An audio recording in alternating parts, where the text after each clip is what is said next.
what's up? It's Kev with Atmosphere FC, and in today's video, I'm interviewing professional goalkeeper Abraham Romero. In this episode, we'll be discussing his experience through the youth system, his experience with the Mexican national team, and the undervalue of Latino players in the MLS.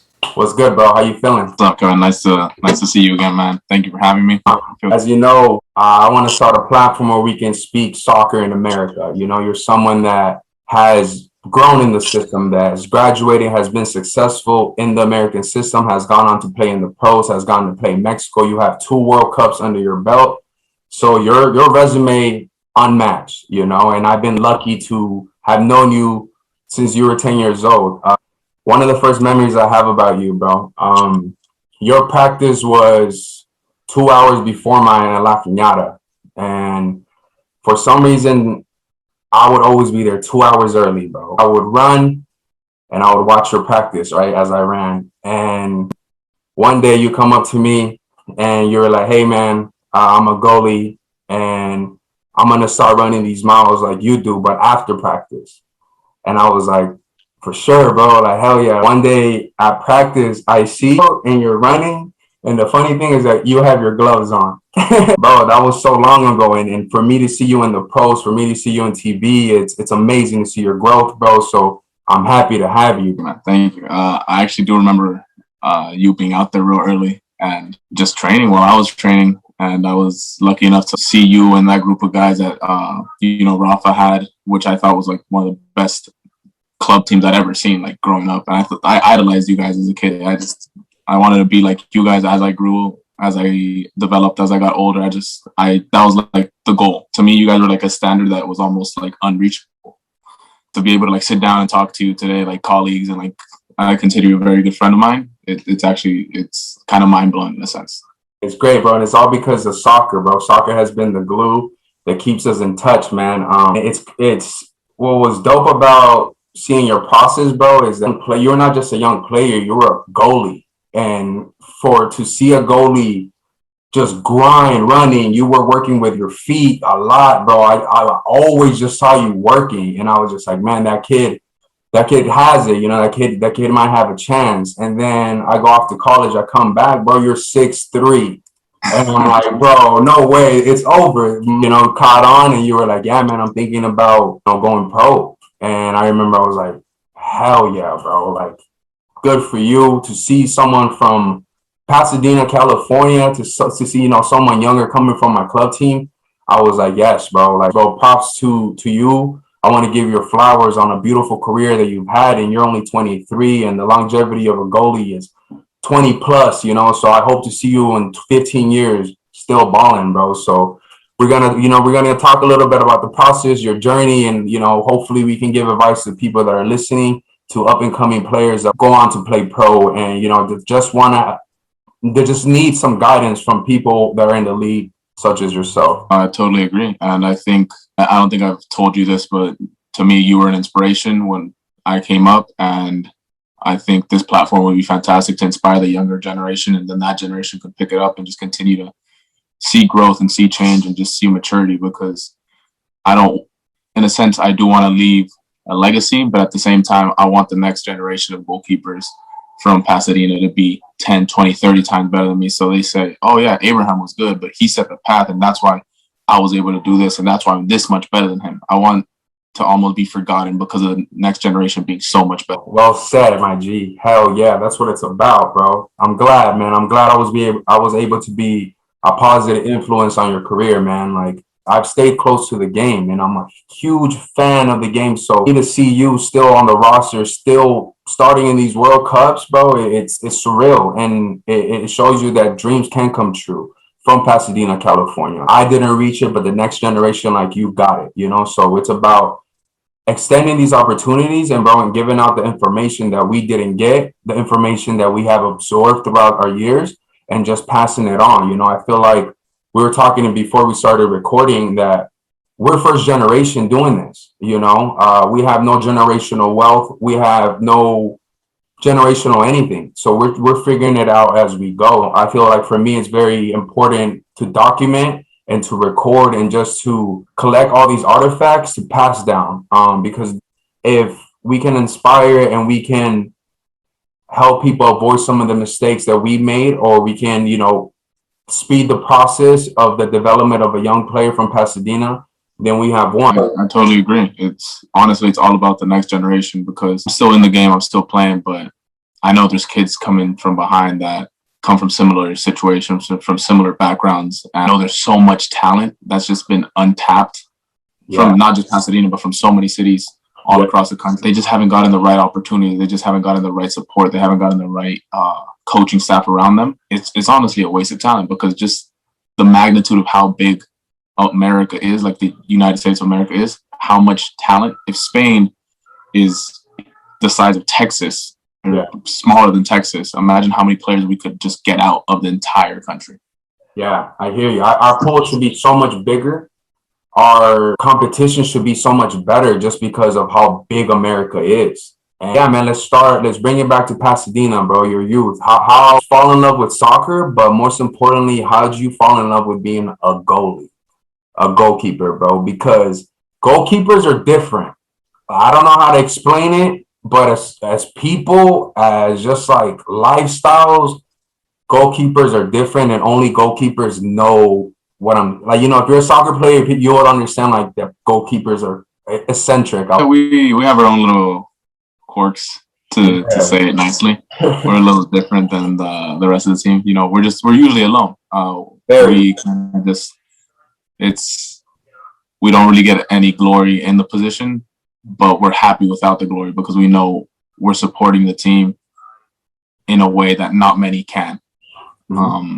But yeah, like I started off as a center mid, and I wanted to be a midfielder, but I ended up not being that quick, which is hilarious, because now I'm actually pretty fast.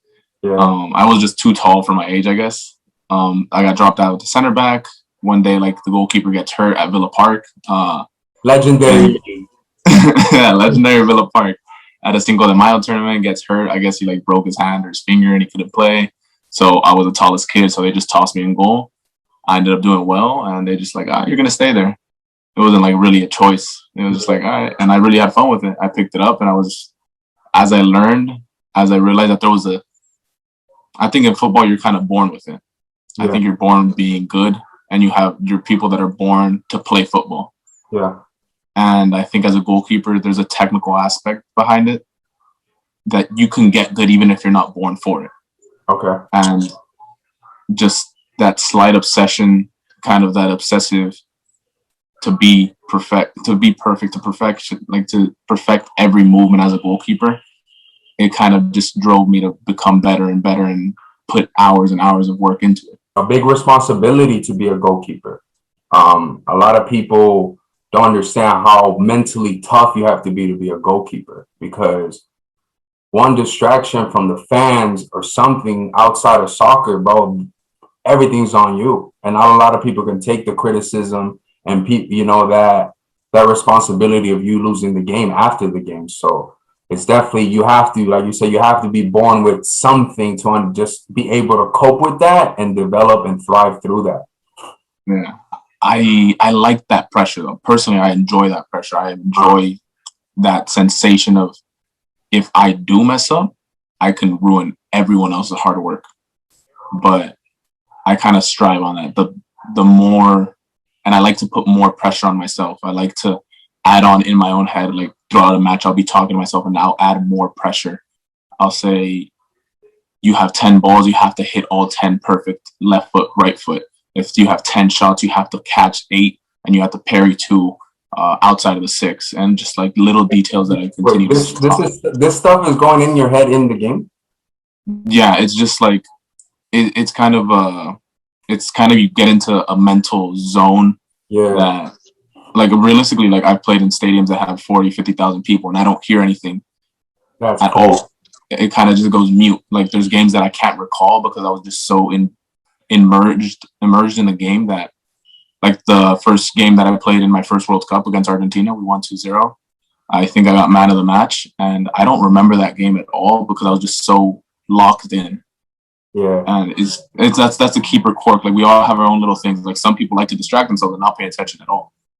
But I'm more of a hyper focus on the situation at hand and adapt to anything that's going around. That's very interesting, bro. Because I've heard like basketball players keep like some certain stats in their head, like percentage. Like I've missed X amount of, I need to rebound X amount. So, but I've never heard of soccer. Like I don't think I've ever been me as a player, be like, dang, I got to complete X amount of my passes. So I've never heard that. So that's very interesting. Yeah, because at the end of the day, the main focus, the main goal for me is win a match. Mm-hmm. If I play fantastic, but I gave up a goal and we lost 1-0, I'm going to beat myself up about it. Even if they put it top bins, even if they rip it from top of the box, top bins, absolutely nothing I can do. I'll still sit down and like I have trouble sleeping after games. Yeah. If the game's at 7 and the game ends at 9, I won't go to sleep until 3, 4 in the morning. And in the time, that's just because of the adrenaline. And in the time that I'm just staying awake, I'll watch film and like repeat the goal, and I'll watch the game and I'll watch the game over. I'll watch it 2 speeds. I'll watch it in 1 speed. I'll watch it 3 speeds so I can see different looks of it. But that's just, I think that's kind of a obsessive mentality that I have when it comes to things I like, that I love, that I want to be the best that I can be. I hear you. No, it's part of being a professional, and it shows. It shows why you've been successful at what you're doing. So keep at it, bro. One thing I feel like all young players, especially now with the technology and the era that we live in, make sure you get footage of yourself. Make sure you analyze this footage. And LAFC turned into LAFC Chelsea. Yeah. Cosmos. Yeah. Mm-hmm. And then it turned into Cosmos Academy, and I went to Cosmos Academy. And progressively throughout that, I got like into the pool of the U.S. national team, like at the age of like 12, 13. Yeah, that was my next question. Like, bro, how did you end up? Because for those who don't know, your caps are for the Mexican national team, and you started with the U.S. soccer. So kind of, please walk us through that process. Talk to us about how you started, how you got selected, and how you made the transition to the Mexican national team. I started off with the U.S. national team with like training pools. You know how like they would invite a bunch of kids to train for one night? Yeah. And that's how I kind of got a little bit of recognition. The coaches, or I guess the league, recommended players like, oh, this kid's good, that's good, like check him out. So they send us to that, and I started to play, and I got invited to like an ODP camp, but I couldn't go because I told them like, hey, like I can't pay for it, sorry. Yeah. Like my parents ain't got money. I'm sorry. I apologize. I wish I could. And I was lucky enough that the owner, or the guy that ran ODP at the time, just said, forget it. You're coming. We'll pay it for you. So I got very, very lucky in that sense. And I went up to Oregon. I ended up doing fairly well. And they took us all into an auditorium, like all the Cal South, Cal North, the Texas team, like all the ODP teams. And they ended up calling the guys that would go to ID2, which was a Spain trip, I think. There was a pool of guys that just went straight into the national team. Mm-hmm. And I was a part of the team that went just straight into the national team. And I was lucky enough to have like a fantastic coach that I still admire to this day. His name's Hugo Perez. Salvadoran American. Fantastic player, fantastic human, probably one of the best coaches that the U.S. national team had or has. I'm not sure if he's still working with them. I think he's with El Salvador national team now. He dropped an interview kind of talking about this, that the Hispanic and Latin players are just so undervalued here in the U.S. Mm-hmm. And he named me, he named Edwin Lara, he named I think Eric Calvillo, like a lot of potential players that were, with all due respect, I think Christian Pulisic is a fantastic player. I think he's great. But he was a part of my pool. And growing up, he was average at best. Like he wasn't better than the Hispanic kids we had on our team. I don't know. He's fantastic. I think he's a great player. I'm not taking any credit away from him. And I know he's an obsessively hard worker. But if it was based on talent alone and getting support to those players, I don't think Christian Pulisic would be the biggest name in American soccer. I could not. On that single 98 team, 97 team, 96 team that I was able to be a part of, there was players that were a lot more talented than him, just from a background that didn't really support or help their cause. Wow. Because this is Hugo Perez who brought this up about Latinos being undervalued, not in the league, but I feel in the system overall. And that's very tough for me to swallow because I'm Hispanic, you're Hispanic. I feel like American soccer, the MLS was built on Latinos' back. Mauricio Cienfuegos, Marco Echeverri, Valderrama, Jaime Moreno. These are players that put MLS on the map. And yeah, till this day, we don't see that many Hispanics shining, or I feel like we don't get as much opportunities as we should, being that some of this Hispanic talent is through the roof. So I wanted to ask you, since you've seen it, do you think that Latinos are undervalued in the system in America? I think Latinos are extremely undervalued in the system, and not just in the system of players, but in the system of coaching, because Hugo Perez is a phenomenal coach. Tactically, he played, like, he has the experience, he has the knowledge, he's well-rounded, and he hasn't gotten the credit, for example, as, I don't know, Tab Ramos. I'm not saying Tab Ramos is a bad coach or anything. I don't know him personally. I never played under him. But the glory that they give Tab Ramos, I'm very surprised that Hugo hasn't gotten, just due to the fact that Hugo's made fantastic teams, has made fantastic players. Yeah. I genuinely thought before I went to residency with the U17 U.S. national team for like the first 6 months, I thought that U.S. team would win the U17 World Cup in Chile, the one I played with Mexico, because of the sheer talent they had. But once they got to the World Cup, their roster, their starting 11 was completely different. None of the same players, like all the top-notch Latin players, if they were lucky, they were on the bench. That's if they were lucky. Yeah, man. And this is not a coincidence that we've noticed throughout the years. This is something that happens every tournament, every call put to the side. Why do you think it? My theory is that people in the U.S. want to take, I think we all have a good side and a dark side. I think we're all good and bad, right? But the best players know when to bring the dark side out. Like, they play in a dark area. You go into a match with kind of a killer instinct, and they want to take that out. They want you to kind of be like very nice, well-mannered, kind of to roll over. And I've said this once, and I'll say it again, and I'll say it 1,000 times. We're brought up in households that your title doesn't matter. It doesn't matter if you're a lawyer. It doesn't matter if you're a doctor. It doesn't matter if you're a psychiatrist. It doesn't matter how much money you have. What we base people off of in Latin and Hispanic and just minority culture is your character. And I think it hurts the ego of a lot of these coaches and a lot of these guys that are coming in with their European accents, that my character weighs more than your title. And they can't deal with that, and their ego gets hurt because they see that all of the players are following this Latin player. All of the players are following this kid from the hood because his character and his leadership, because it speak volumes about Eric Calvillo at San Jose. I think he was a fantastic player. I think he still has a great potential, but we all followed him. He was our captain because he just had that leadership that none of the other guys had, because they weren't brought up that way. Yeah. And I think that hurt a few coaches' egos, that he had that character that the team would rather follow him than follow the head coach.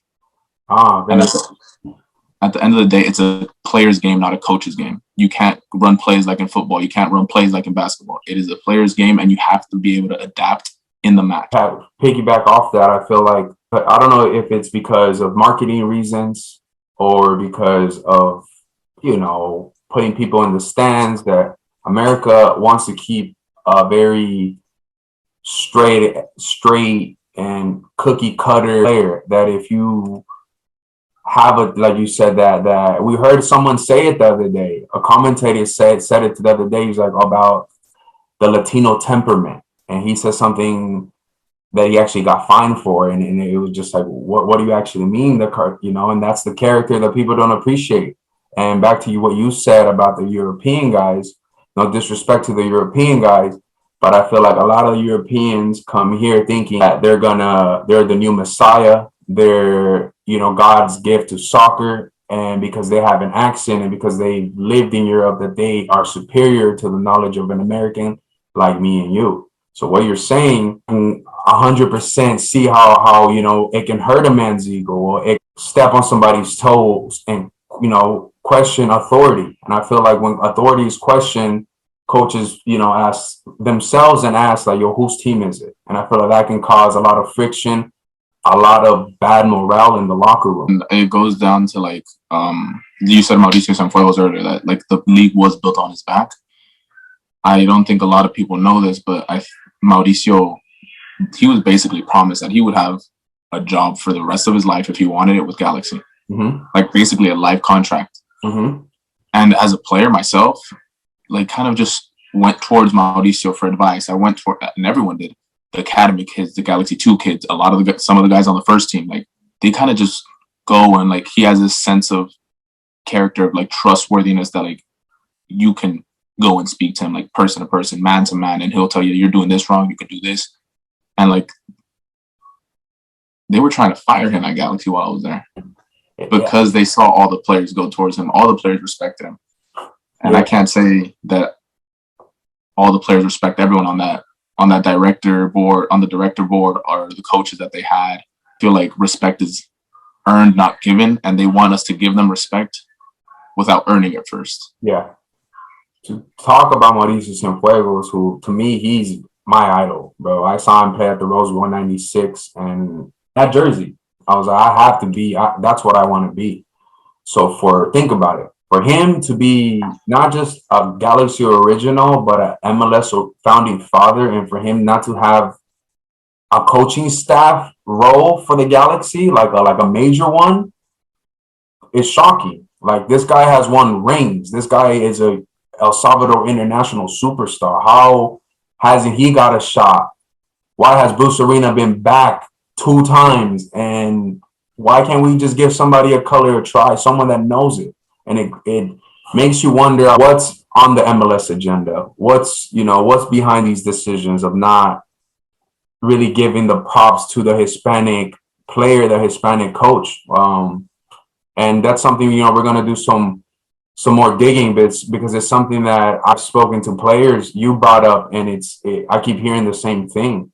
And to me, it's shocking, because I'm like, bro, we're ballers. We're the glue of any team. We're the sauce. We're the style, as much as Americans, we have the most athletic players. We don't really have an identity, a sauce, or flavor, so we're not going to get it if we don't give Hispanics the opportunity, a fair opportunity, not just a fair opportunity, but support them. And I think it goes Hispanic because it's in our culture. Like, we're brought up with football. That's kind of the only sport we really do know as like kids.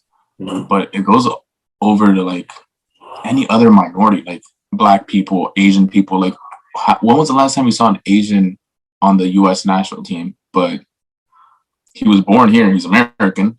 And like Zach Kobayashi, friend of mine, I think he's one of the best players I've ever seen, like growing up. And he just didn't really explode. He didn't really get those opportunities that so many other kids did get. I can't name an Asian player on the national. Maybe Brian Chung. Brian Chung was Hawaiian. I don't think he was.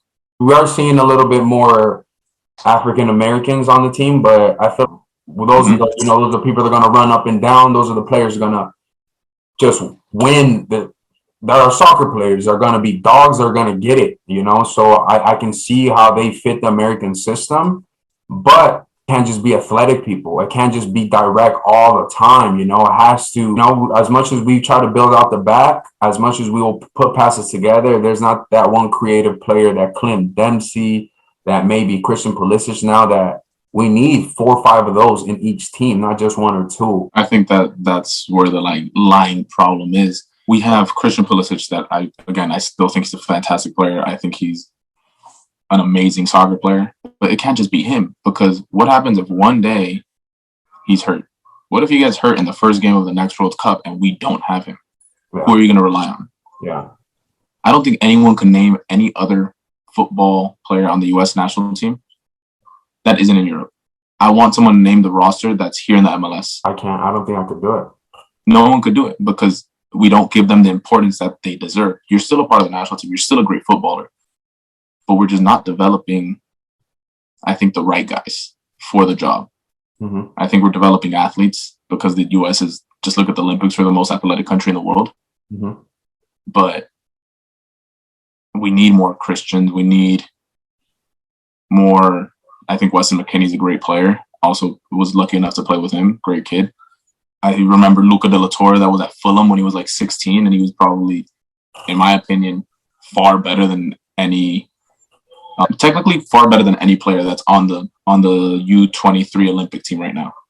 Haji Wright, I think he was fantastic. He was at Schalke. He was an amazing footballer, technically, tactically, and he just doesn't get the opportunities that he deserves. Eric Calvillo, Alexis Balela, like all these guys that have that kind of swagger to them, that kind of, in a sense, some people say it's arrogance. I call it confidence, because arrogance is when you have to say it, tell them, oh, I'm great. Confidence is when, like, oh, yeah, people are telling you you're great, then you're great. Let me tell you this, brother. I have this theory about, I really think that we have the best players in the world. As far as athletes, we have the best athletes in the world. And I really think that we can brew and develop the best players in the world here in America by Americans, by people who've grown in the system. And to everyone you've named, these players have had to export themselves to big European clubs to chase the dream. For us, that been fed like, hey, if you want to make money, if you actually want to live the soccer dream, go chase it in Europe. But imagine we don't have to do that. Imagine we could just give the infrastructure to the American player to do it here. They try to do it with the Los Dos and these second tier MLS teams, but honestly, bro, from the few years of watching the USL and the Galaxy 2, the Galaxy sends players there to die, bro. Like, I don't get how we're supposed to draft a player or assign a homegrown player, keep him on the bench, bring in a retired superstar who wants to end their career here. How is that player from the lower teams or the new homegrown player or the player that's drafted supposed to compete with an Ashley Cole, with someone like Edson Buttle, someone that's already made a name, you know? Like, for the Galaxy doesn't support those players as far as, or the MLS doesn't, as far as like, we know we're fed this homegrown contract. Oh yeah, they're going to stay here and become, kind of like the Jazzy Zardes, but there's only been one Jazzy Zardes the last 10 years. You've had experience with the Galaxy too. You were signed with the Galaxy at a young age. So I want to hear from you, what's your take on these lower amateur league? Galaxy 2, in a sense, has the right idea. I think the process of Galaxy is fantastic from the academy up until Galaxy 2. After that, it's the same story every single time. They'll bring in guys that are trying to retire. They're just like, I'm going to make a quick buck my last 2 years. I don't really have to try. Like, I'll have a guaranteed contract for 2 or 3 years and I'll make $5, $6, $7, $8 million. Because I think Efrain Alvarez is, and I'll be the first to say it, when I saw him at first, I was like, oh, you have a good left foot. That's about it. That's what I thought of the kid. Yeah. And then the year went on, and I was like, okay, you're average. Like, you're a good player. And then Zlatan was saying like all these things about him, like, oh, he's a great player, he's this, he's that. And I didn't see it until one day I saw him kind of flip a switch. Because if you remember him 2 seasons ago, he was a chubby kid. Yeah. He had like little rolls here. He had like a little pancita. Like, he looked like a child. And he came in this last offseason. I saw him on the offseason. He came in an absolute athlete. Yeah. And with the technique, the quality he has, I don't understand why they're not giving him more opportunities. I think Efrain should be getting minutes every single game. If you really believe in the development of players that, like they say they do, play him. Give him minutes, at least 15, 20 minutes every game. Just throw him in. He messes up. If he doesn't take the opportunities, that's a lot on him. And then if he's not giving you results, kick him to the side, kick him to the curb. I understand. It's a part of football. If you don't take your opportunities, that's your problem. Yeah. Because they have Jorge Hernandez on G2. We just played against him this weekend, and the kid is amazing. He's an amazing footballer that just hasn't gotten any opportunities. He could play easily in any other MLS team on their first team, or at least come in as a sub. Yeah. I know Efra's brother, Carlos. I talked to him recently, actually, about getting him on the podcast. He was telling me, Efrain's frustrated. Efrain's played what 3 seasons with professional seasons with the Galaxy, and he's only had 4 starts in those 3 seasons. How does that make sense? How is this supposed to be? How is this the hottest MLS player and only has 4 starts in 3 years? So where is Galaxy's priorities? Where is all this development that they talk about? That's a very great example that you bringing up. Efrain nailed it right on the head. I think they keep tossing excuses at him. When I was there, my time there, they kept tossing excuses at me, and I kind of just got tired of it. Mm-hmm. I think they just keep tossing excuses and excuses and excuses. Like they said, I think the last excuse that they were able to toss him was something about his like physical appearance. Like, oh, you're not built like an athlete, you're this or that. And he came in the off season and said, all right, look, there's nothing you can tell me now. I'm physically fit. I'm technically capable. I've been in the league for 3 years now. I've had minutes. I've proven myself that I can play in this league. In the league on the world stage, this kid is ripping free kicks against Argentina at the World Cup, And they still don't give him the opportunity. I just don't. It doesn't make sense because they're giving opportunities to other players on that team. I'm not going to say who, but they're not good. Yeah. They're not good. They don't deserve to be there, and I don't know how they got a contract. Yeah. I don't understand how they're giving away these free contracts to these players when there's guys that are behind them that have 10, 20, 30 times more talent, and they're hungry. Their mom and dad, they're not doctors. Their mom and dad aren't lawyers. They don't have that money. They're hungry. This is their way to eat. Like if they, in the back of their head, they know if I make it in football, I can retire my mother. If I make it in football, I can retire my father. What's even more crazy about Efrain Alvarez is that Efrain Alvarez is from East LA. There's no more homegrown than Efrain Alvarez. So if you're not going to provide the best opportunity for someone like that, then someone who in Arkansas has no chance of ever even hoping to be on that starting lineup one day. There's no dream. There's nothing to play for here in America. There's nothing for us. There's no clear picture, no clear blueprint to give the youth to be like, hey, one day you'll be like Efrain Alvarez. And let's backtrack a little bit before your pro career, and let's talk about your Mexican national team career, because U17 World Cup, U20 World Cup, those are big, though. Those are two under your belts. You're starting. I actually watched both of the World Cups. I was locked in, and beast, bro. Some of the saves you were making, incredible. So talk to us a little bit on how you switched from the U.S. national team to the Mexican national team, and about those experiences in the World Cup. Long story short, the U.S. national team didn't like me anymore. At what age? How old were you? I think I was 16. They ended up taking a kid named William Pulisic. So it was Pulisic's cousin. Oh, wow. Yeah, and Pulisic was all the rage then because he had just gone to Dortmund. He was like kind of doing well in their academy and all. So yeah, they ended up playing his cousin in that World Cup. Goalie, yeah. If I do recall, they didn't win one game. I think they lost 2 and tied 1. So they just kind of went to go see Chile. They just went on a vacation. Yeah. And I'm not going to lie, it did feel good because I took it very, very personally. Yeah, I take a lot of things personally, even if I don't say it like on that stage of football, just due to the fact that I can sit down and I can count, I think, the goalkeepers that I've played with that I actually think could compete with me. And I think that wasn't one of the times those goalkeepers could compete with me. I went to the Mexican national team that same weekend. I get cut, I think, on like a Thursday. I'm home on a Friday. Like on my flight home, they call my family and they're like, hey, you know what? We heard that Abraham isn't like on the U.S. national team anymore. Do you think he'd want to come out to a trip with us to Argentina? What? Yeah, I landed and I was like, all right, cool. Like, say less. Like, I'd love to go. The first call to the Mexican national team? No, my first call was when I was 15, but I told the U.S., I told Mexico, hey, you know what? The U.S. has done a lot for me. They've been loyal to me, and I'm going to show them loyalty. I'm going to stick to them. Yeah. So I pushed the Mexican national team away, I think, a year and a half prior. And then they found out the U.S. national team kicked me to the curb. And they're like, hey, we'll give you a shot. Like, come out. Like, just come out to the trip with us. I ended up playing. We played Argentina. I think we played River. We played Uruguay that trip. And I ended up getting the starting job. I did fairly well in the first match that I came in the second half, and they started me the next match. And then the last match, I think I played the full 90. And that's kind of where the whole U17 World Cup dream started. I was a starter for the majority of the U17 cycle until about 2-3 months prior to the World Cup. I guess I got comfortable and I let in some soft goals against Japan.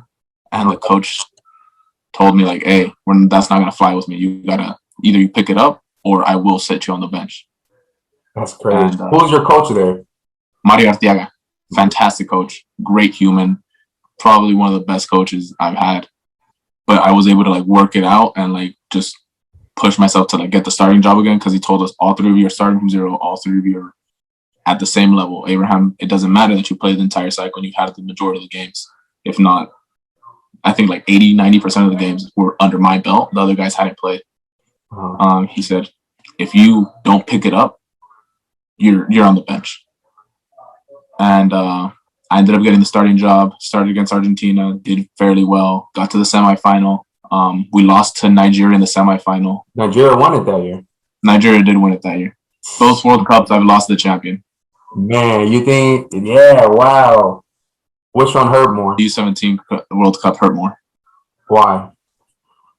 Just the whole situation. Like, there's a song that was playing in the stadium speakers when we lost. And that song, every time like it plays, it's still like, it's still like I could have been a World Cup champion. That's crazy. What an experience at 17, man. Let me ask you, because did you ever consider going to college, or did you go to the World Cup, start killing it with the national team, and you were like, nah, this is it? If I'm gonna be honest, I never considered college. Like, even as a kid, I was like, nah, college isn't for me. That's not the route I want to take. I just want to play. Like, I just want to play ball. That's it. Yeah, bro. I remember actually my dad calling me, and he was like, yo, get a hold of this kid Abraham, because this kid doesn't want to go to college. Like, he wants to go to the pros. And I was like, in my head, I'm like, hell yeah. Like, I ain't gonna call him. Like, for what? But he was telling me, he was like really concerned. He was just like, yeah, because my dad was like he pushed me to go to college. I wish he would have pushed me to go pro. So when he had heard that, you were thinking about going pro, you were like, yo, maybe he should have, someone get in his ear about it. And I was just, that's where he should be going. And then I think I came back for a summer, and bro, you were gone. Like, hottest thing in Mexico. Like, I was like, yes. And then did you sign with the Galaxy? Did you sign after the World Cup? No. Galaxy didn't offer me a contract when I came back from the World Cup. Not even like a G2 contract. They didn't offer me anything. And I don't know why. They offered every other kid that was on the U.S. national team at the time. They all offered, the guys that were from like, I think the Galaxy Academy, or like all the other clubs that had like MLS players that were like on the U.S. national team, they all got, like Hugo Arellano, he got offered a contract, but I guess because I was part of the Mexican national team, they didn't really like that.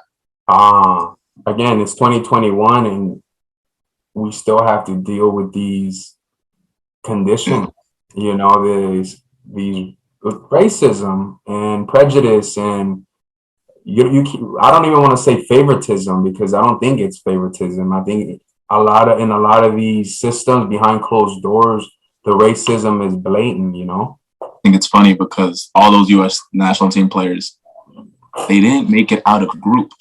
Yeah. I made it to the semifinal as a starter, and I think in the World Cup, I think I had 2 man of the matches. And nothing. And nothing. That's shocking. So I was kind of hurt, because I thought Galaxy was like, oh, like, this is my local club. Like, I want to play for them. And they didn't really ever give me that opportunity. So then I went over to Mexico. Pachuca offered me a contract. This is at 17, Pachuca offers you a contract. Yeah. And I go over to Pachuca, I sign it, and I have no one else to blame but myself. I didn't handle myself accordingly. Like, I knew how I handled myself growing up. I didn't handle myself like that in Pachuca. Yeah, I could point fingers and I could say this and that, like, oh, this person did this to me and that person did that to me, and I could feel sorry for myself. But like, I'm man enough to say, like, hey, you know what? Even if I was 17, I should have handled it better. I should have been an adult. They wanted me to act like an adult, and I didn't act like an adult. But then again, you toss money at a kid that's never had money. Yeah. And the world's gonna the world's gonna burn because I felt like I could buy anything. Bro, at 17 in Mexico, coming out of a U17 World Cup, I don't blame you, bro. And like I came back and like they found out, like people in Pachuca found out, like from the city, like, oh, they just signed the U17 goalkeeper Abraham, like, oh, this and that. I had like as little as it may sound, it was like a little bit of fame. Like I'd go to like the mall there. They only had one mall. It was a tiny town. I'd go to the mall and I'd go get ice cream. I'm like grabbing on my ice cream and people would come up to me like, hey, like, oh, Abraham, you're such a good keeper. You're going to be the next starter here at Pachuca. Can I get a picture, this and that? Yeah. Like people would pay for my food. Like it was. Wow. I felt like a star at 17. So I got starstruck and I didn't handle it accordingly. I didn't handle it accordingly after the first year. I think the first year I was still locked in. I was still myself. I was still training. But then I got into the U20 cycle. Yeah. And in the U20 cycle was the complete opposite of the U17 cycle. In which aspect? I was not the starter at all throughout the whole cycle. I would get games, I would play. It was all the keepers kind of got even amount of minutes. And then the head coach told us, hey, he's going to be the starter. I just like him more. That was it. There was not like, he didn't tell me like, oh, he's better at this, he's better at that. He's like, he's just, my preference is that kind of goalkeeper. Yeah. And I can't say anything to that because at the end of the day, football is an opinion. Yeah. I was like, all right, I'm going to keep grinding. I'm going to keep working. I'm going to keep pushing myself. And I told him, if you do need me, I will be here and I will be ready and you can count on me. And I supported the other goalkeeper. And of course, he's a great guy. He plays for Atlas right now. Sadly, he ended up breaking his finger the day before we traveled to the World Cup. No, what a bummer. What an opportunity for you, though. Next in line wasn't even me. The coach didn't like my style. I still respect him, and I think he's a fantastic coach. Tactically, he's a great coach, and I respect him. He's Tuca Ferretti's assistant coach, Chima Ruiz, fantastic coach. The guy that played at Monterrey, he was going to play. And Juan Carlos Ortega, I remember him telling me the story after. He's like, I walked into the coaching room. He was a sporting director for the Mexican national team at the time. He's like, I walked into the coach room. I'm like, oh, okay, so who's the starter? He's like, well, Fernando's the next in line. This and I'm like, no. Who's acting like the starter? Who acts like they want it? And he told me that, and he said, well, Abraham looks like he wants it. He's like really putting in work, but he's just not the style I want. I have to take into consideration, if the other guy's shying away from it, you got to throw in the guy that really wants it. And if you know that Abraham has had World Cup experience and has done it well, that's kind of a safe bet. Yeah. And luckily, I ended up doing really well. I had, I think, one of the most amount of saves in that World Cup, too. The U17 World Cup, I think I did I had the most saves in the U17 World Cup and in the U20 World Cup. I was up there. So that was a cool World Cup, too. I learned a lot about myself. We lost to England and they won it in the final. Oh, damn, that hurts. Quarters. That was quarters. The U20s, that's a big one, bro. So for you to have that under your belt, it's a hell of an experience. And I'm sure it was an amazing, amazing place to play. It was real fun. It was a great experience to play there. If I'm going to be completely honest, I learned a lot about the game in myself. Just kind of not the business side, but the political side. It's like the only reason I wasn't starting was just because the coach was like, I don't like your style.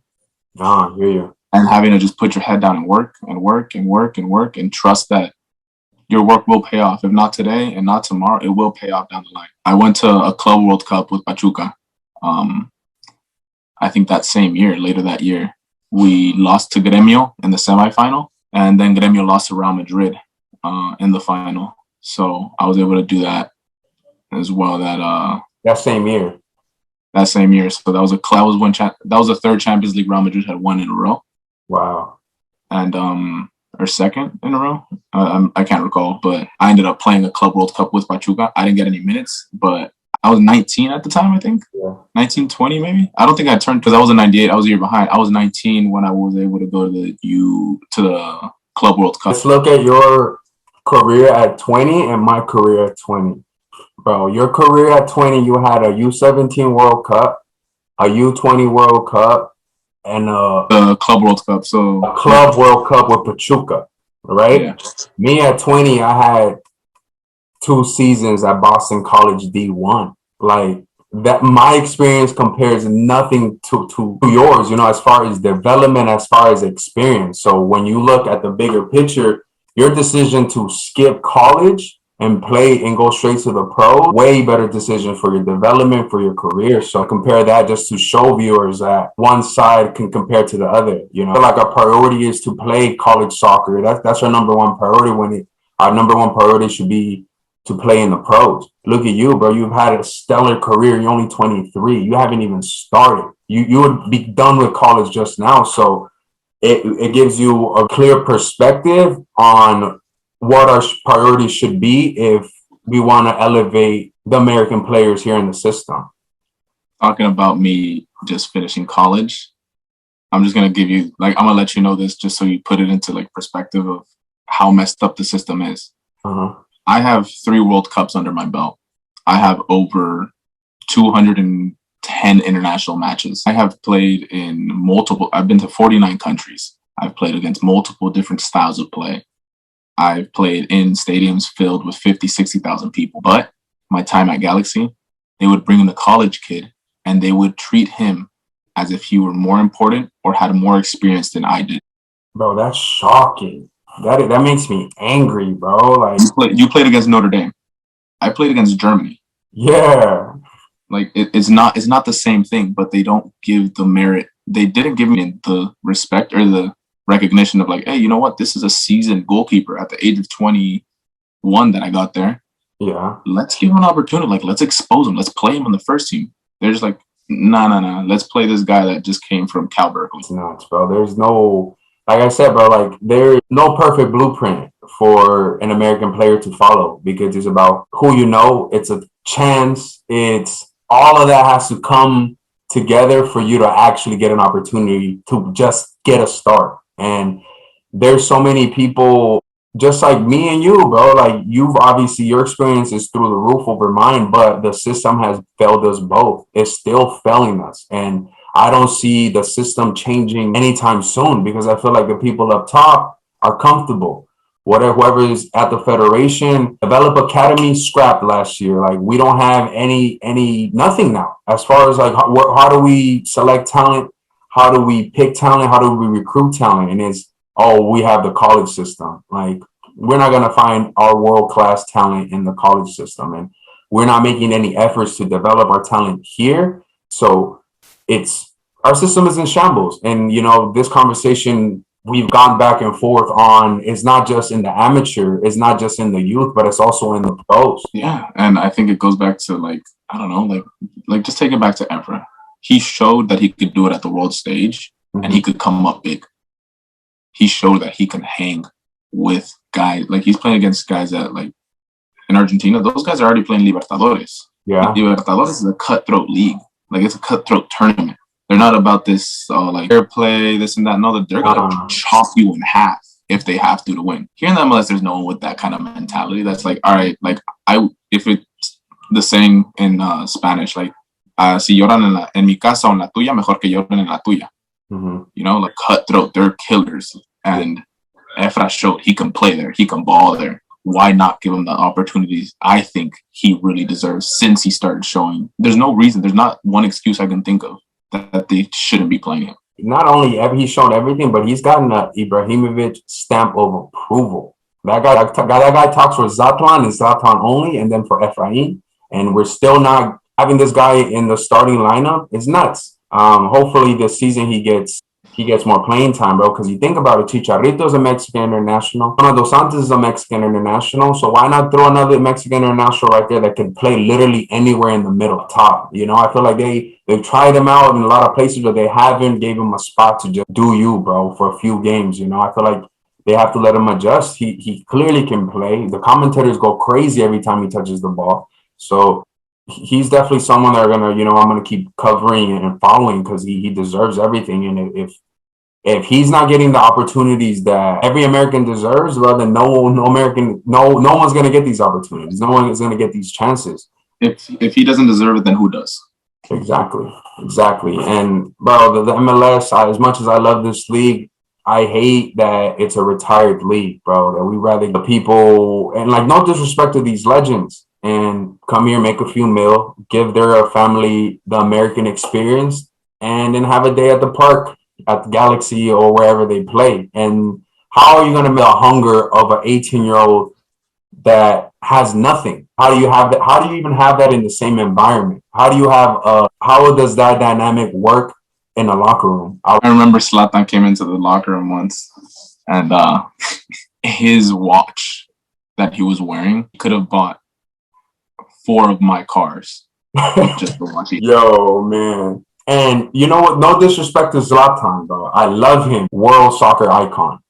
But Zlatan came here for a year and a half, did his thing. That's it. Made his millions, dipped out. And America, the MLS and LA Galaxy only got a year and a half of Zlatan. Like, personally, being in the locker room with him for a little bit, experience like with him and everything, I think it was worth it. There it is, but I can't say anything. Like, as a fan, as a Galaxy fan, I wish he would have stayed longer. I wish he would have, got a ring.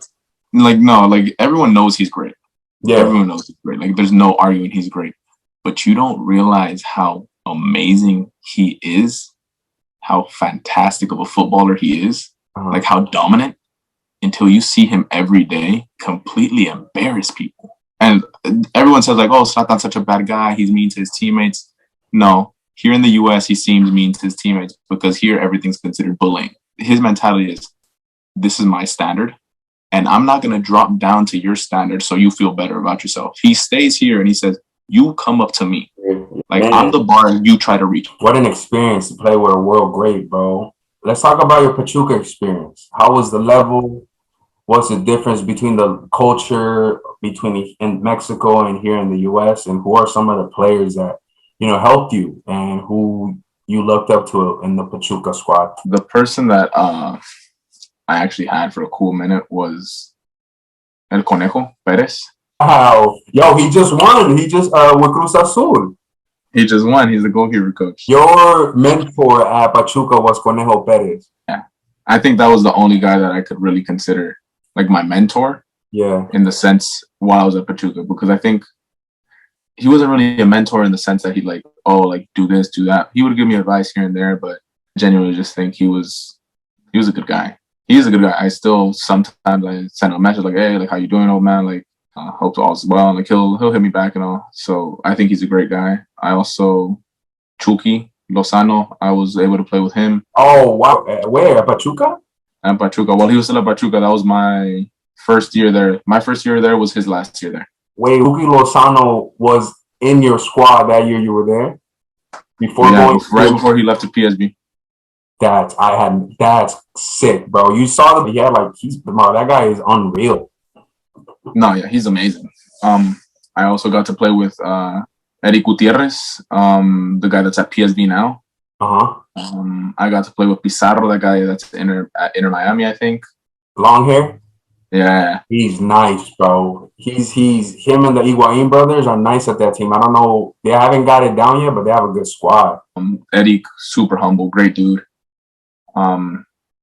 Victor Guzman, I think he was going to go to Chivas. I think he's a great footballer, great person, like just real barrio, like a real hood guy, like very, very hood, doesn't try to hide it, wears it on his sleeve, real happy about it, like, yeah, I'm from the hood. I feel like those are the people, not just soccer players, but people in general, the authenticity, that's the people that I like. I feel like those are the people that we should market. Those are the people that we should be behind, is people like that who don't change for anybody. I'm this and I'm that, and this is what you get, Your very, very first preseason of my very first game, I remember Victor Guzman. At the time, he was like hot. He was killing it. And I get subbed in, I think, the last 30 minutes. The keepers, we all split it 30-30-30. And my first touch on the ball, and I never told him this, haven't talked to him since. I don't keep in contact with him at all. But he helped me through that very first match just with a few words. I took a touch, and I didn't see the winger come in very quick. And when I saw him, I tried to clear the ball, and he got his foot to it. Goal kick. No goal, no nothing. It was just like, oh, he blocked the shot, whatever. But in my head, I was like, really, my first touch and like my first preseason as a first team player, I'm really doing this? Like, come on, man. Hey, your feet are nice too, bro. Yeah, I consider myself ambidextrous. I got a left and a right, inside, outside. And he just looks at me and he's like, tranquilo, cálmate, no pasa nada. Juega lo tuyo. Like, you relax, you play your game, you'll be fine. Like, and with that, probably like the best next 28 minutes of my life. I was just hitting pings left and right, up and like it was well. I played well that game, and just with a few words, he's a cool, good experience there. Who else? I played with Angelo Zagal as a Chilean international, Edson Puch, a Chilean international, Franco Jara. He's at FC Dallas now. Honda was there, no? Japanese. Oh yeah, Kesuke Honda. That's crazy. What a baller, by the way. Oh, I consider myself a very, very, very dedicated, hard worker. Mm-hmm.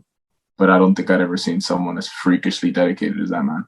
I bet, bro. I bet a lot of these Asian players are, bro. Like, and if I'm gonna be completely honest, he wasn't like very talented, but he was a hard worker. Like, I think for a span in my career, I'm gonna be honest, I lost that kind of that work ethic that I grew up with and that I've always had, and I recently found it again, and I feel good, man. That span that Kesuke was there, I think I wasn't in that work ethic spot, but I would see him. He'd be in the gym 2 hours before. He'd be training. He'd stay an hour and a half after. He'd do therapy after all the workout. He'd go home and he'd have another training session. And he had a dietitian, a psychologist, 2 physical trainers, his own physio, like with him on standby at all times. That's how you do it, bro. Wow. Because he's amazing. He's amazing. Really cool dude. And he's like obsessed with riddles for some reason. With what? Riddles? So like I love riddles. I'm really good at like figuring out riddles for some reason. Yeah. And I remember while we were in Dubai, because that's where the Club World Cup was, and that's where he played with us. I would give him riddles, and he's that like obsessive and like stubborn about it that we're like walking up to the room. I'm like, all right, Honda, like I'll let you be. Like you try to figure that out. He's like, no, sit. And he sits me outside the elevator on 2 chairs. He's like, you're gonna wait until I figure this out. And I sat there for 45 minutes. He's just thinking, and like asking me to repeat the riddle until he got it. He speaks Spanish? No, he spoke English, and like that's why I kind of talked to him a lot because I spoke English. Yeah. And he made me sit there and like for 45 minutes just told me repeat the question. Okay. And then he like analyzed it, and then he ended up getting it. No phone, no nothing. He was just stubborn, man. Yeah, but that's crazy. What an experience as a 19, 20-year-old for you to be around these mega stars, bro. Like what a more perfect. You had the perfect youth career, perfect national youth team career. Go to Pachuca, man. What a better place to be, bro. It was a good experience to say in your homeland, bro. So I'm sure playing in Mexico, it definitely has to be way more satisfying than playing, here in America. It's tough because like, have you ever seen the movie Selena? Yeah, bro. When the dad says like, "Oh, we have to be more Mexican than the Mexicans and more American than the Americans." Facts. So out there, they said, "Oh," they would call me like gringo, like you're American, like you're a white boy. Yeah. I'm like, bro, I look more Mexican than everyone here. Like, like as like they say in Mexico, like tienes el nopal en la frente. Like you look I look Mexican. Like there's no question about it. No one's gonna say, "Oh, you're white, Abraham." No, I'm Mexican. But to them, I wasn't. And then I come here and they're like, "Oh, you're not American, you're Mexican." Yeah. So it's just kind of like I relate a lot to people that kind of have similar backgrounds. Like, oh, you're from one culture, but you were born here, so you're not really from here, but you're also not really from there. So some of my best friends are in the exact same predicament, situation, life, like very similar.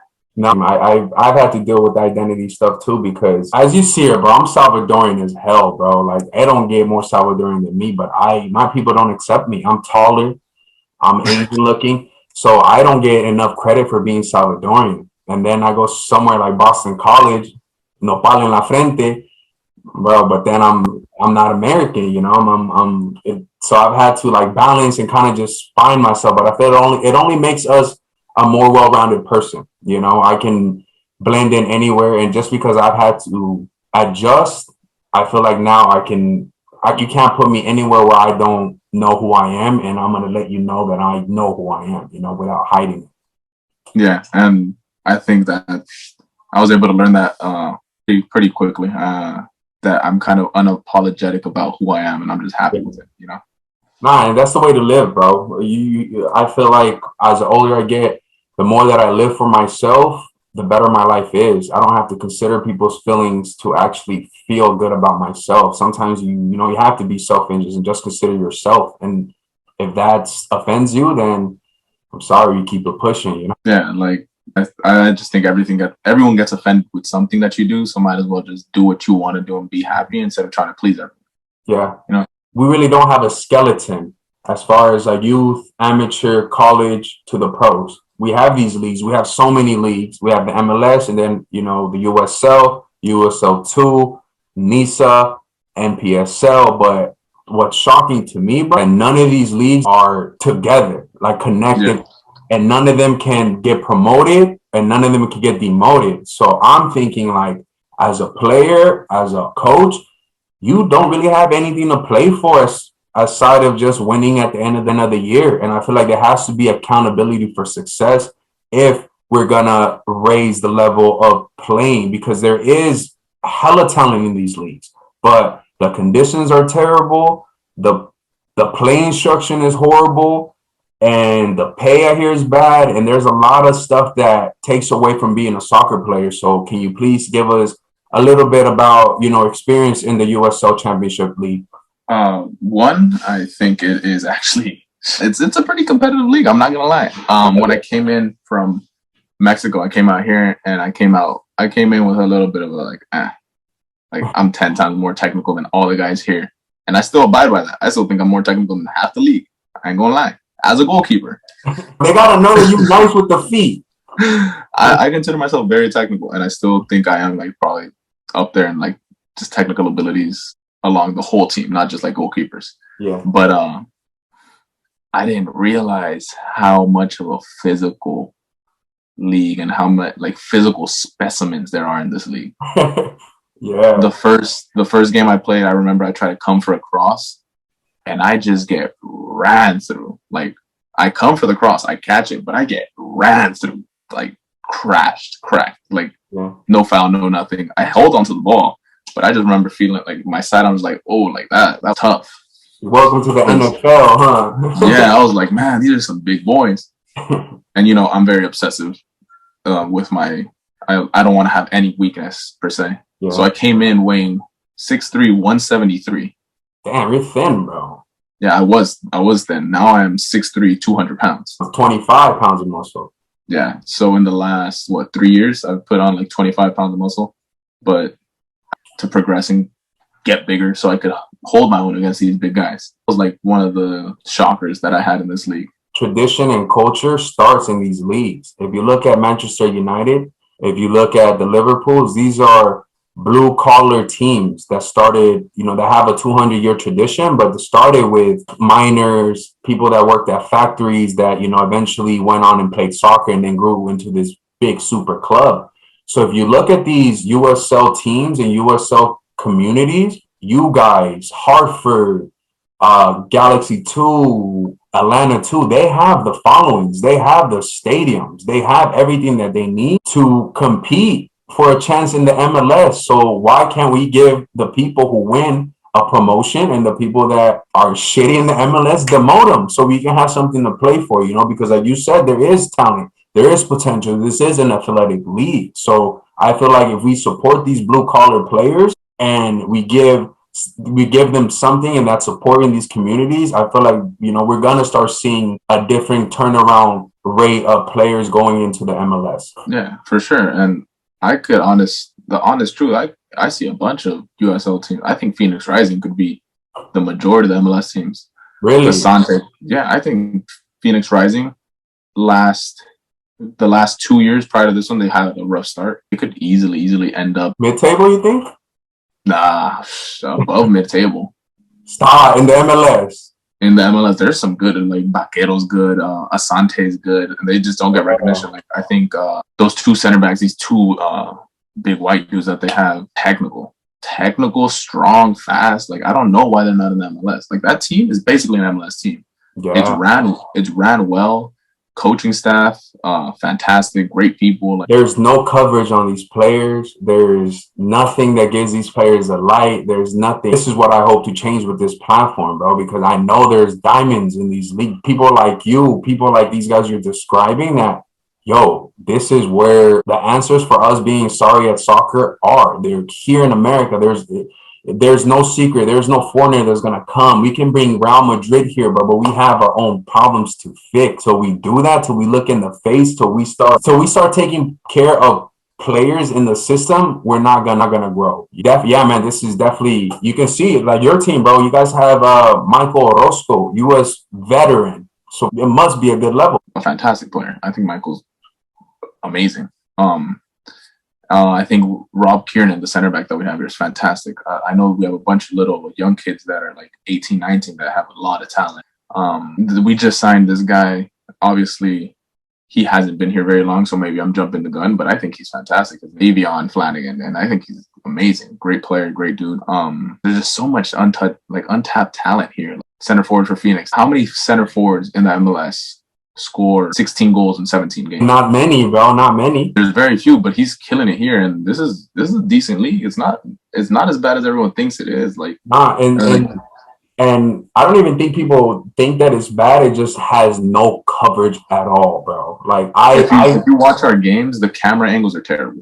Terrible. And I've been watching Los Dos, bro, since I graduated college. So I've kept in touch with this league, and I've always wondered, like, yo, where do these players go? What do they play for? You're not connected, and like again, there's no accountability to success, so you can't win a promotion. Or it's kind of like the NBA and the NFL is like the same thing over and over every year. So what's dope about these European clubs is that a team from Norwich or a team from the smallest town, the smallest village in England could somehow work their way through and be up there and hopefully play Manchester United one day. Like slightly, it may never happen, but people will go every year and support their team just because there's that little slim to none chance, bro. And that slim to none chance is what America needs for us to light a fire and us to become that powerful nation in soccer, bro. Yeah, I think it kind of comes down to, like, people say motivation is what like drives people. I don't think motivation lasts a very, very short amount of time. Very short amount of time. It'll push you for the first month. Mm-hmm. What pushes you until you can't go anymore is desperation. If you're desperate. Mm-hmm. Now imagine if you put desperation in a footballer's life. If you tell me, if you don't win, we get demoted from first division to second division, and your pay gets cut in half. I don't want to lose that money. So you better believe that I hold myself head first if I have to. And that there's just not that hunger. Like there's not that intensity. There's not that desperation to get results. What a perfect way to paint that, bro. Because yeah, there is no, if you go to Mexico, bro, these guys, this is how they eat. If they don't play and they don't well, their family doesn't eat. So you're telling me that you're gonna tell a grown man his family's not gonna eat? No, bro. These guys, that's why you see the Copa Libertadores, these Argentinians, these Brazilians, they go every night to kill, bro. So that's what I think America has to give them, that desperation that you say, by having a promotion relegation style league. That's a very, very, very good point, bro. Very good, very clean way to put it. Obviously, I love MLS, bro. So I can't let you leave without talking some MLS. Follow any teams in the MLS? Do you follow any players in MLS?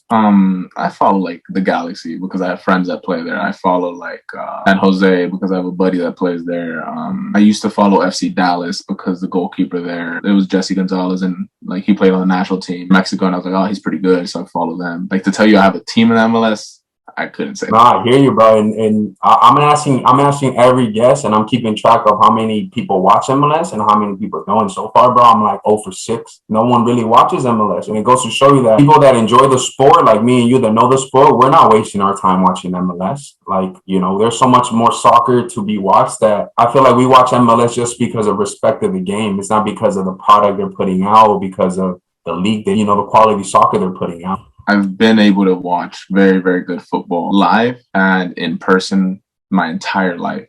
And it kind of hurts me to say this because I do care for the MLS. I think it has the potential to be a fantastic league, but it hurts me to see that you're playing players that should never, ever be allowed to step on the pitch. Like, let's be honest. There's a lot of players in MLS that shouldn't be in MLS. There's a lot of guys there that just like they're giving them a contract because they're buddies to a buddy of that's some investor or something. Like it's kind of demoralizing. It kind of annoys me to see a few guys that are, I could count like 8, 9, 10 guys that I know like, yeah, you shouldn't be playing. But you're here because of X and Y and because you're buddies with that buddy and like, so if I know that many, I can't imagine how many more like are in the league.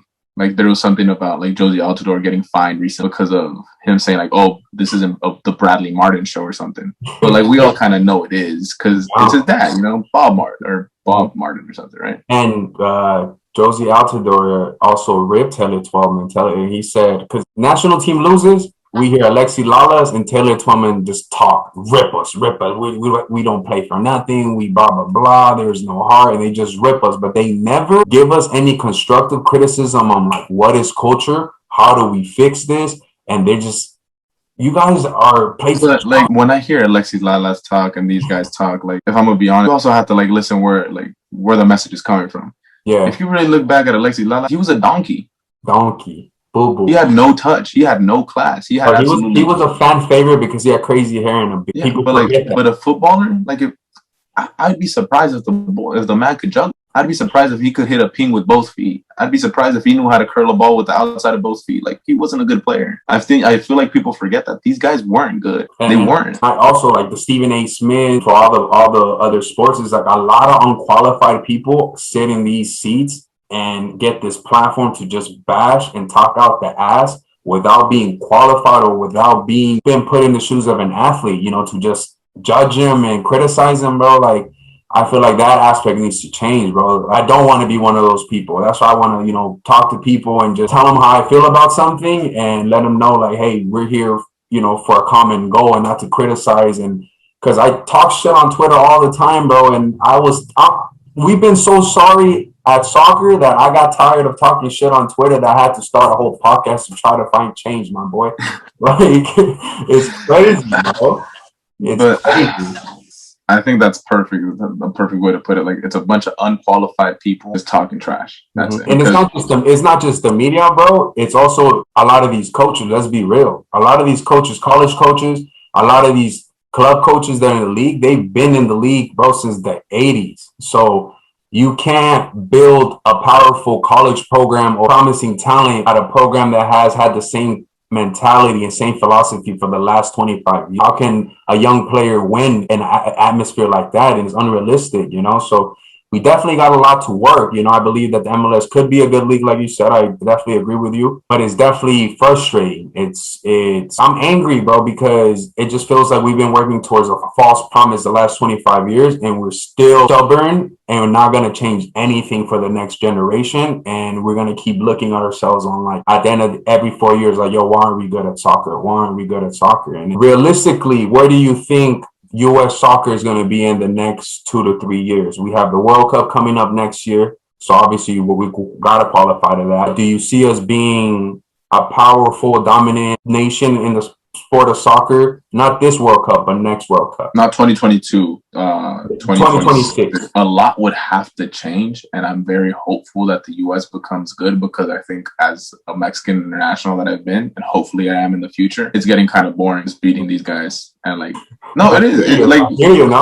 It's kind of, isn't it kind of boring that every single tournament, like the real competition is for second place? It gets kind of boring to just hear the same thing. If Mexico doesn't win, it's a failure. They never say, oh, if U.S. doesn't win, it's a failure. Like they say, oh, if U.S. makes it to the final, good job, guys. Like, nah, yeah. Like that's the most loser mentality I've ever heard in my life.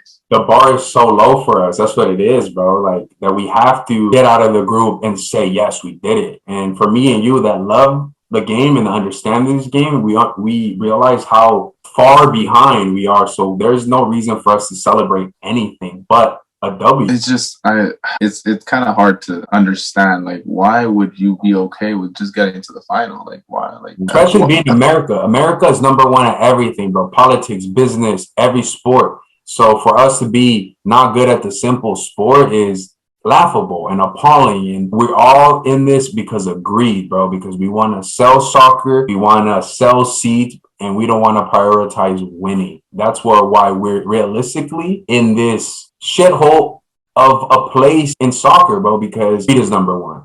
Money's number one. I do believe that if the U.S. is able to inflict a little bit of culture, just a little bit, because the talent is here. The talent is in the U.S. I know plenty of talented players that could hold their own in any part of the world. If they're able to change, I don't see why they wouldn't be able to win a World Cup, because they have fantastic talent. Fantastic. I think it also comes down to like coaching staff. I don't know why they got rid of Jurgen Klinsmann. I think that's probably the best head coach the U.S. has ever had.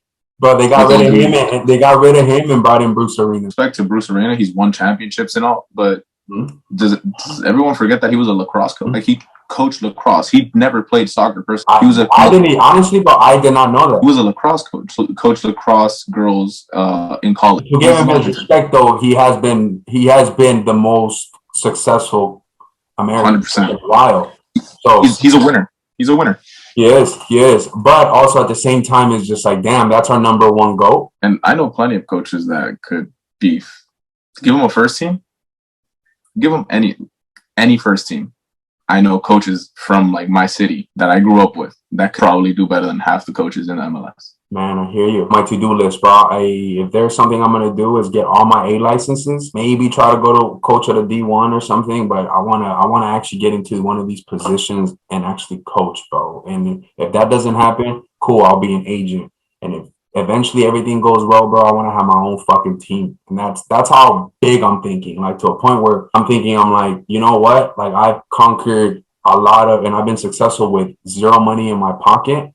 And now that I have life experience, now that I'm a little bit older and smarter, like, why can't I dream a little bit bigger like that? So I'm working with this platform, bro. I will hopefully grow this podcast into a media company, eventually to an agency, and eventually we have our own teams, bro, to break the curses, to put kids in the pros without having to exploit their family, without taking advantage of them and their family, and to give them a clear blueprint after high school, after college. Conversations like this is where we start, with people like you, with people who are still relevant in the sport, who still have that hunger, you know? So for me, to have you as one of my earliest guests, bro, means the world to me. Seeing where you come from, we come from the same background, we come from the same club, and for me to see you doing your thing and being so young, bro, I have nothing but props and respect to you. Thank you, man. I really appreciate that. And I'm honestly, like, I'm really happy to just sit down and have a chat, just basically just talk to an old friend. It's nice, man. This for sure won't be the only time I'll interview you, bro. I hope to get an in-person. I'm coming to LA in July. You know, this is a good conversation, but there's only so much that we can get. So yeah, man, I would love to, you know, get an in-person with you when I'm home. Maybe, you know, shoot some footage behind the scenes with your club and kind of just give people a behind the scenes of a day in the life, and also to showcase the level that is in the USL and in these blue collar leagues. Oh, yeah, of course. I'd love to. And if we're able to do anything along those lines, you can come out to like training sessions. I'm sure